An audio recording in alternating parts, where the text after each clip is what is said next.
maka malaikat maut turun ke sini. Makanya ketika sakaratul maut sudah datang, maka yang baca Quran hentikan. Kenapa? Oh, memang gitu ya. Jangan semakin kenceng. Ayo Pak, insya Allah Pak, gitu. Al-Baqarah Pak, Al-Baqarah Pak. Al-Kahfi, Al-Kahfi. Enggak lah. Yang baca Quran berhenti dulu. Kemudian digantikan dengan kita mentalkin. Antum agak ke sana dikit. Masya Allah ya. Orang yang meninggalnya kooperatif ini.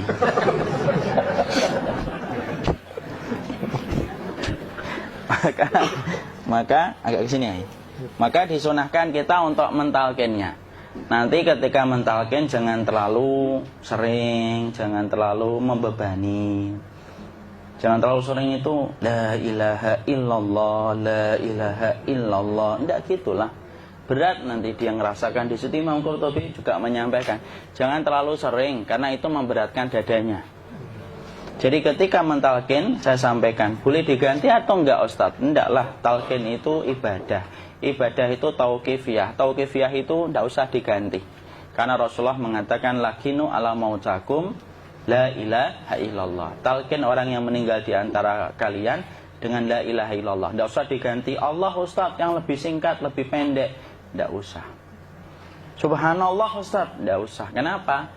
Karena talqin sudah ditetapkan ucapannya oleh Nabi, begitulah kita mencontohnya. Jadi tidak usah diganti. Cara mentalqin, jadi kalau keadaan sudah tenang, tolong kalau sudah sakaratul maut jangan ditinggalkan. Karena sesungguhnya pertempuran setan itu pada detik-detik kematian semacam ini. Dan betul-betul berusaha untuk menjadikan dia murtad.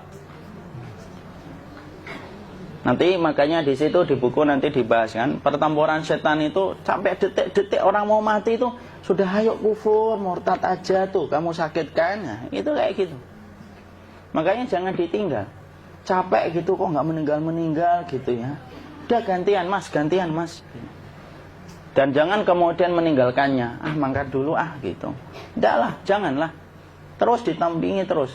Kalau bisa ya sudahlah, berikan waktunya kita untuk sementara waktu itu betul-betul berkhidmah kepada orang yang kita cintai terakhir kalinya. Cara kita kemudian mentalkin adalah, yaitu adalah di sebelah kanannya la ilaha illallah. Biarkan dia mencerna dulu, tidak usah buru-buru kemudian kita langsung nimpali lagi. Dia mencerna dulu sembari kita doakan, peluk, ya Allah dimudahkan gitu. Kalau ada orang yang bisa ngucapin la ilaha illallah itu siapa yang memberikan itu Ustaz? Yang memberikan kekuatan Allah Pak. Karena ngomong aduh aja sudah tidak mampu. Makanya Allah berfirman dalam surat Ibrahim, yusabbitullahu alladhina amanu bil qawli tsabit fil hayatid dunya wa fil akhirah. Allah teguhkan perkataan orang yang beriman dalam kehidupan dunia dan akhirat. Dunia itu ya ketika menjelang kematiannya. Makanya dia bisa ngomong la ilaha illallah. Sebenarnya ngomong aduh aja udah gak mampu. Kalau bisa ngomong, dia pasti ngomong aduhnya dulu. Tapi Allah yang menggerakkan. Ngomong la ilaha illallah. Makanya mangkana akhiru kalamihi la ilaha illallah dakhalal jannah. Barang siapa akhir kalamnya itu adalah la ilaha illallah, pasti masuk surga. Makanya kita lagi la ilaha illallah. Dah. Cerna dulu. Enggak usah minta diburu-buru ya. Enggak usah gini. Ayo, la ilaha illallah. Ayo.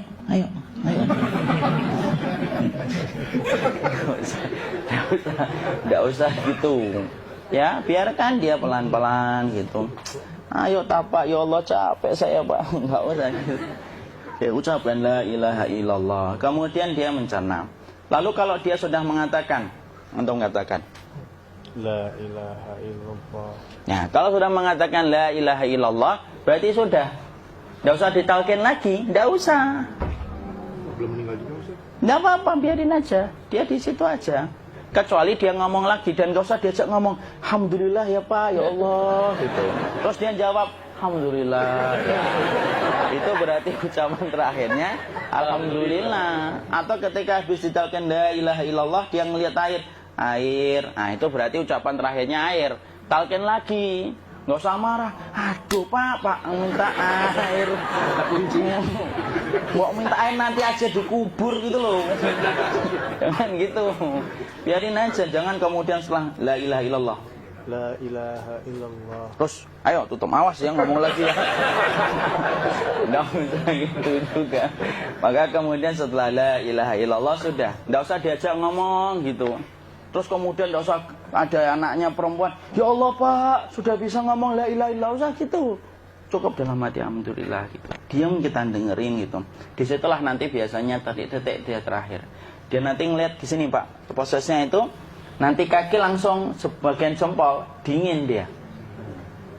Kaki, telapak kakinya langsung kalau kita geningkan dingin kayak kaki yang kena AC langsung.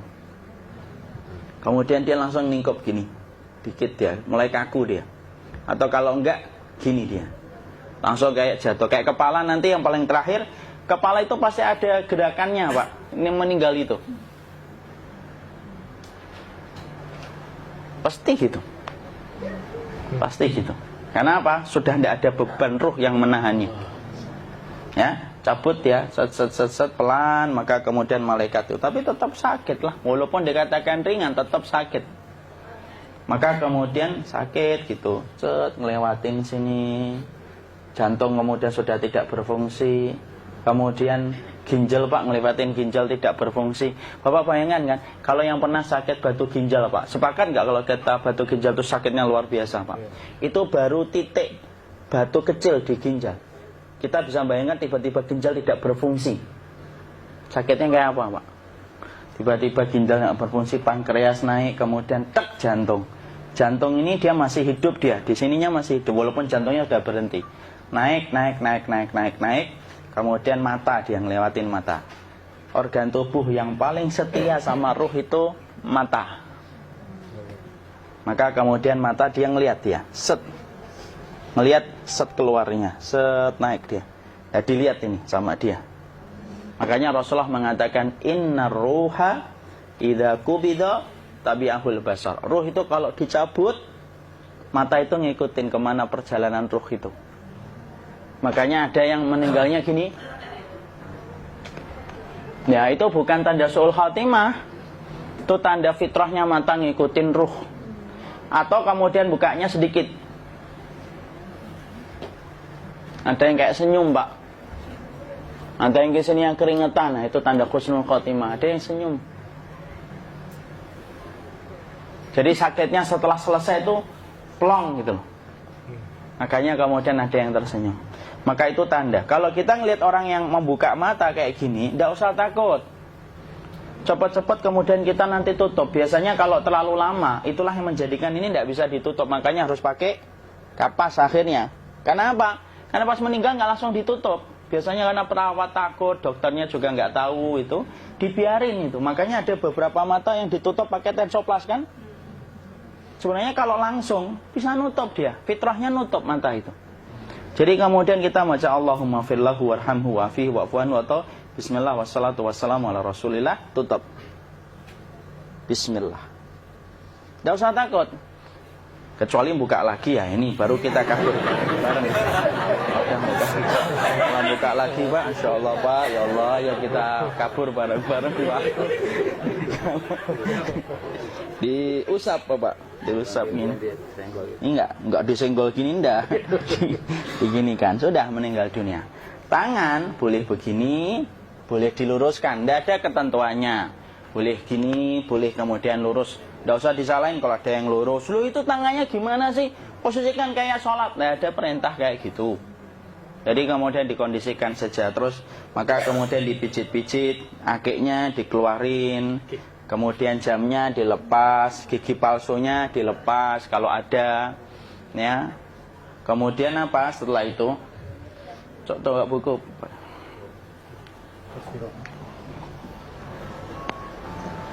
Kemudian kalau bisa awal-awal, kemudian taruh buku atau sesuatu yang agak berat di perutnya ketika baru meninggal dunia. Kenapa kemudian ditaruh kayak gini? Bukan apa-apa, supaya membantu sisa-sisa pencernaan dia untuk keluar.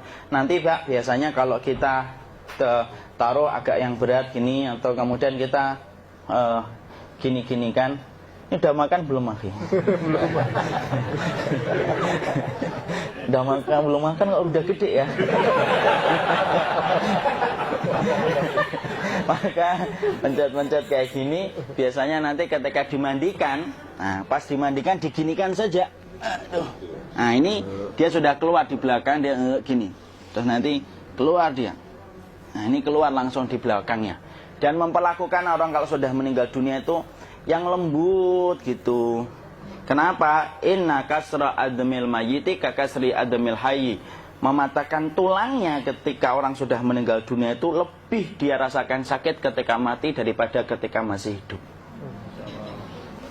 Tuh Islam itu sampai sama orang mukmin itu kalau sudah meninggal aja sampai selembut itu.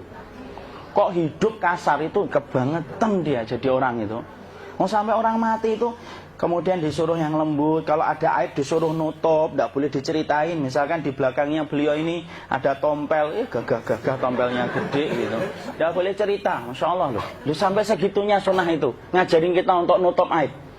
Kalau ada orang belajar sunnah sukanya buka aib, nyari-nyari kesalahan orang, sunnah yang mana dia pelajari itu saya bingung.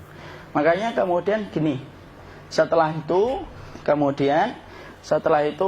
selesai, maka kemudian tutup dengan kain. Maaf ya, ya. Ya. Nanti kalau nggak kuat napas ngomong ya. Maka ditutup kayak gini, ditempatkan kemudian jangan di tanah, tapi di atas dipan. Karena apa? Syekh Abu Malik Kamal Said Salim dalam Sahih Fikih Sunnah menyampaikan supaya tidak cepat busuk. Dia taruh di atas. Kemudian ditutup pakai kain apa saja, ya, sembari nanti kita mempersiapkan tempat mandinya, tempat kafannya dan yang lain sebagainya. Maka kemudian kalau ada yang datang boleh dibuka. Kemudian kita mencium ininya apa?